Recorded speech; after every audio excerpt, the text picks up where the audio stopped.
El sol de la hora sexta no tenía piedad. Golpeaba la tierra de Samaria hasta agrietarla, haciendo temblar el aire sobre el camino y borrando los colores del mundo bajo un velo de luz blanca y despiadada. Cualquier otra mujer de la ciudad de Sicar estaría resguardada en la sombra de su hogar, esperando a que la tiranía del calor pasara. Pero para ella, el fuego del sol era un refugio más seguro que el frío de las miradas de su gente. El calor en su piel no quemaba tanto como el resquemor en sus oídos. Cada paso por el sendero vacío era un eco de su soledad. El cántaro de barro pesaba sobre su hombro, pero no tanto como el nombre que llevaba en Sicar. Prefería este silencio pesado, casi sagrado, a los susurros que se envenenaban en las esquinas del mercado. Susurros que hablaban de maridos, de promesas rotas, de una vida vivida al margen de la decencia. Por eso venía a esta hora, para buscar agua cuando nadie más lo haría, para estar a solas con sus pensamientos en el único lugar que parecía no juzgarla, el viejo pozo de Jacob, un lugar de ancestros, de historia, un testigo mudo de generaciones que habían saciado su sed en sus profundidades. Llegó y dejó que la cuerda se deslizara entre sus manos, el cubo de madera descendiendo hacia la oscuridad fresca. El crujido de la polea era la única música en el aire inmóvil. Se concentró en esa tarea simple, un ritual que le permitía olvidar por un instante quién era, o mejor dicho, quién le decían que era.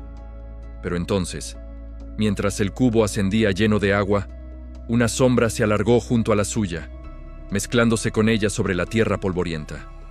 No estaba sola. Su cuerpo se tensó y el aire se atoró en su garganta. Lentamente, alzó la vista. Sentado sobre el brocal de piedra había un hombre. Sus ropas, su barba, la forma en que el polvo del camino cubría sus sandalias. Todo en él gritaba que era un viajero, y peor aún, un judío. El aire se volvió denso, cargado con el peso de siglos de odio entre dos pueblos. El hombre no apartaba su mirada, pero no había juicio en ella, solo un cansancio profundo. Él no debería estar aquí, y mucho menos mirándola a ella. El silencio era total. El silencio se estiró hasta que la voz del hombre lo cortó. Sus palabras no fueron un grito ni una orden, sino una petición simple y tranquila que, en ese lugar y en ese momento, sonaba a revolución. «Dame de beber». A ella le recorrió un escalofrío a pesar del calor. Las palabras, aunque suaves, cayeron como piedras en el pozo de su recelo. Levantó la barbilla, su voz afilada por años de autodefensa. «¿Tú, siendo judío, me pides de beber a mí, que soy mujer samaritana?» La pregunta no buscaba una respuesta. Era un muro que ella levantaba al instante, uno hecho de costumbre, de desprecio mutuo y de reglas no escritas. Un judío no compartía ni un vaso con un samaritano.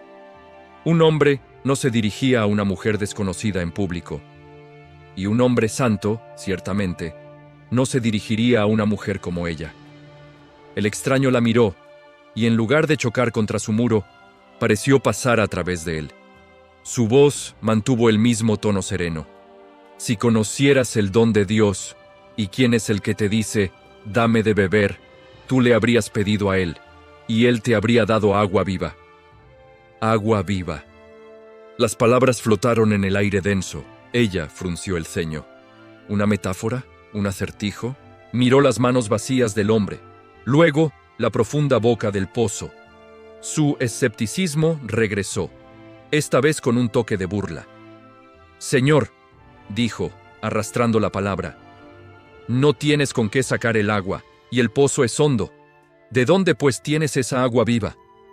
¿Acaso eres tú más grande que nuestro padre Jacob, que nos dio este pozo, del cual bebieron él, sus hijos y sus ganados?» Él no respondió a su desafío. Simplemente señaló el cántaro que ella acababa de llenar.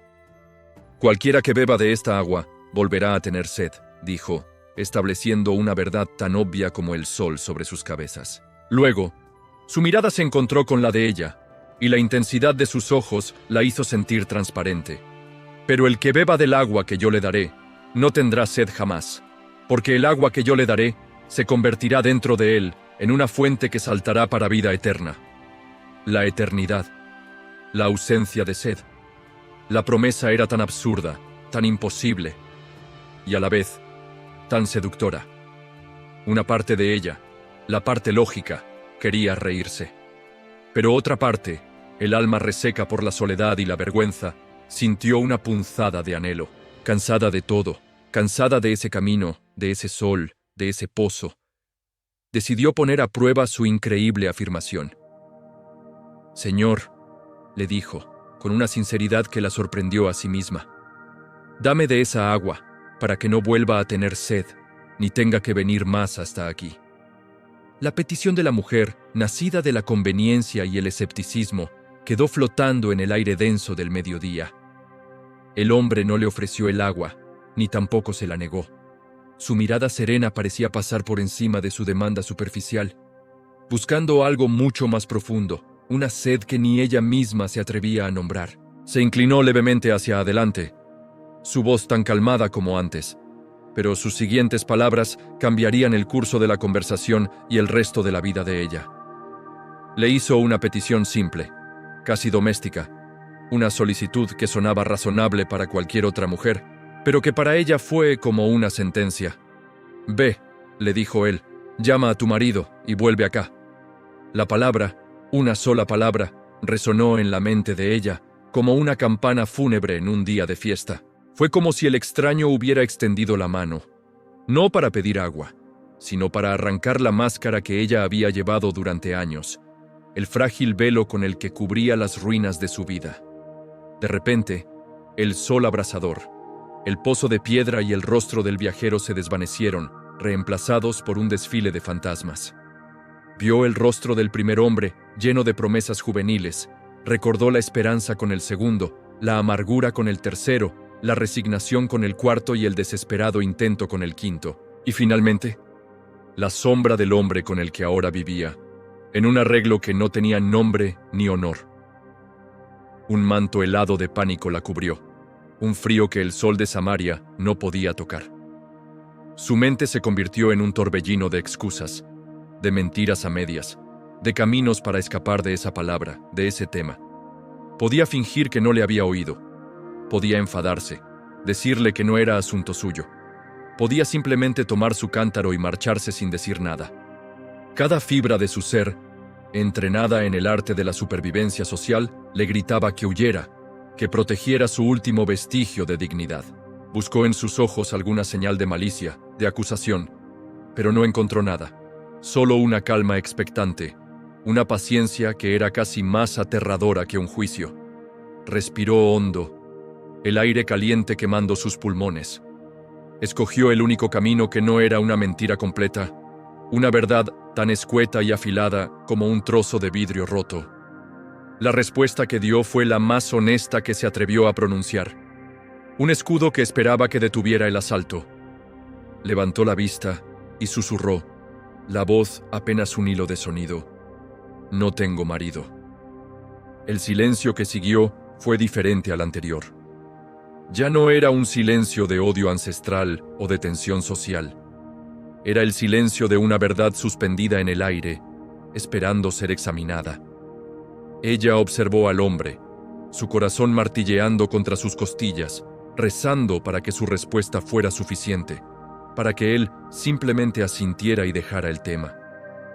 Por un instante, creyó haberlo logrado. Pero él no asintió. Él inclinó la cabeza, como si estuviera considerando sus palabras con un cuidado infinito. Y entonces habló. Su voz no contenía ni una gota de condena, sino el tono neutro de alguien que simplemente constata un hecho. «Has dicho bien, no tengo marido». Hizo una pausa, y en esa pausa el mundo de ella se detuvo. «Porque 5 maridos has tenido». La frase la golpeó como una ola, dejándola sin aire. No fue una pregunta, no fue una suposición, fue una declaración. La precisión del número, 5, era un puñal. No era un rumor que él pudiera haber escuchado en el pueblo. Era un conocimiento imposible. Un dato enterrado en las profundidades de su biografía, conocido solo por ella y por los que se habían encargado de convertirlo en su vergüenza. El color huyó de su rostro. Él no había terminado. Y el que ahora tienes, continuó, su voz implacable en su tranquilidad, no es tu marido, en esto has dicho la verdad. El secreto del pozo. Nunca se había tratado del agua, ni de Jacob, ni de un acertijo. El secreto era ella, su vida entera, sus fracasos, su vergüenza presente. Todo expuesto bajo el sol del mediodía por un completo desconocido. El cántaro de barro se tambaleó y casi resbaló de su mano temblorosa. Era como si aquel hombre no la estuviera mirando, sino que la estuviera leyendo, pasando las páginas de su alma una por una. La vergüenza que sintió fue tan abrumadora, tan total, que la dejó sin fuerzas. El miedo la impulsaba a correr, a huir de esa mirada que lo sabía todo. Pero una fuerza extraña, una curiosidad aterradora mezclada con una pizca de asombro, la mantuvo anclada en su sitio. Ya no se preguntaba qué quería ese hombre. La única pregunta que importaba ahora, la que gritaba en el silencio de su mente aturdida, era: ¿quién es este hombre? El pozo de Jacob se había transformado. Ya no era un simple lugar para sacar agua, sino el escenario de un juicio sin jurado ni verdugo. Pero tras el shock inicial, tras la oleada de vergüenza que casi la ahoga, algo nuevo comenzó a emerger en el alma de la mujer. La vergüenza no desapareció por completo, seguía ahí, como un eco doloroso, pero algo más poderoso comenzó a crecer en su interior: el asombro. Este hombre no había expuesto su vida para herirla. No había malicia en su voz, ni placer en su conocimiento. Solo una calma insondable, una verdad que no aplastaba, sino que iluminaba. Comprendió que no estaba frente a un enemigo, ni siquiera frente a un extraño. Estaba ante algo que no podía definir, una autoridad que trascendía lo humano. Para darle un nombre, para anclar esa experiencia imposible en la realidad que conocía, solo encontró una palabra. Levantó la vista del suelo polvoriento y por primera vez lo miró sin miedo y sin desafío. Su voz, ahora despojada de todo sarcasmo, era casi un susurro de reverencia. «Señor», dijo. Y la palabra ahora tenía un peso diferente. «Me parece que tú eres profeta». Era una confesión, un reconocimiento de su poder. Y también fue un puente. Al llamarlo profeta, encontró una manera de desviar la conversación de la dolorosa intimidad de su pasado hacia las grandes preguntas de su pueblo. Si él era un hombre de Dios, entonces podría resolver la disputa que había envenenado las relaciones entre judíos y samaritanos durante generaciones. Se aferró a esa idea como un náufrago a una tabla. «Nuestros padres adoraron en este monte», dijo ella, haciendo un gesto hacia la imponente silueta del monte Gerizim, el lugar más sagrado de Samaria. «Pero vosotros, los judíos, decís que en Jerusalén es el lugar donde se debe adorar. Si eres profeta, dime, ¿quién tiene la razón?». Era la pregunta definitiva, un desafío teológico diseñado para probar su sabiduría y quizás para que él la viera como algo más que la suma de sus errores. El hombre no aceptó la disputa, no eligió un bando. En su lugar, con unas pocas frases, demolió el fundamento mismo de la pregunta. «Mujer, créeme», dijo, y su tono la instó a escuchar no solo con sus oídos, sino con su espíritu. «La hora viene cuando ni en este monte ni en Jerusalén adoraréis al Padre. El lugar dejará de importar». Ella lo escuchaba, confundida. ¿Cómo podía no importar el lugar? Toda su fe, toda la fe de su pueblo y la de los judíos, estaba anclada a un lugar sagrado. Él continuó, explicando con una paciencia infinita: «Vosotros adoráis lo que no sabéis. Nosotros adoramos lo que sabemos, porque la salvación viene de los judíos. Pero la hora viene, y ahora es», enfatizó, trayendo esa profecía al presente, a ese mismo instante junto al pozo, cuando los verdaderos adoradores adorarán al Padre en espíritu y en verdad. Porque también el Padre busca a tales personas para que le adoren. Espíritu y verdad, no piedra y ritual. La idea era tan revolucionaria, tan liberadora, que apenas podía comprenderla. Significaba que Dios no estaba confinado en un templo, ni en la cima de una montaña. Significaba que el acceso a Él no dependía de la geografía, sino de la condición del corazón. un corazón como el suyo, roto y avergonzado, podría también adorar. El alcance de sus palabras la abrumó. Todo lo que él decía apuntaba a un nuevo comienzo, a una nueva era. Solo había una persona que las profecías decían que traería tal revelación. Conectó las piezas, su mente acelerada. «Sé», dijo ella, casi pensando en voz alta, «que ha de venir el Mesías, el que llaman el Cristo. Cuando Él venga, Él nos explicará todas estas cosas». Fijó su mirada en él, expectante, como si esperara que él, como profeta, estuviera de acuerdo. El sol del mediodía pareció detenerse. El aire quedó suspendido. El hombre la miró fijamente, permitiendo que el peso de su propia pregunta llenara el espacio entre ellos. Y entonces, con una claridad que cortó el velo de toda duda, pronunció la revelación final. «Yo soy el que habla contigo». Las palabras «yo soy» no fueron un sonido. Fueron una luz en la oscuridad de su alma, un trueno en el silencio de su historia. En ese instante, todo lo que ella era, todo lo que creía ser, la samaritana, la marginada, la mujer de los 5 maridos, se desvaneció como la niebla de la mañana. Él no solo conocía su pasado, le estaba ofreciendo un futuro. Le había ofrecido agua viva y ahora entendía. La sed que prometía saciar no era la de su cuerpo, sino la de su espíritu. La vergüenza, esa vieja compañera que se le pegaba a la piel como el polvo del camino, se evaporó bajo el sol de esa revelación. Una alegría pura, violenta y liberadora, brotó en su pecho.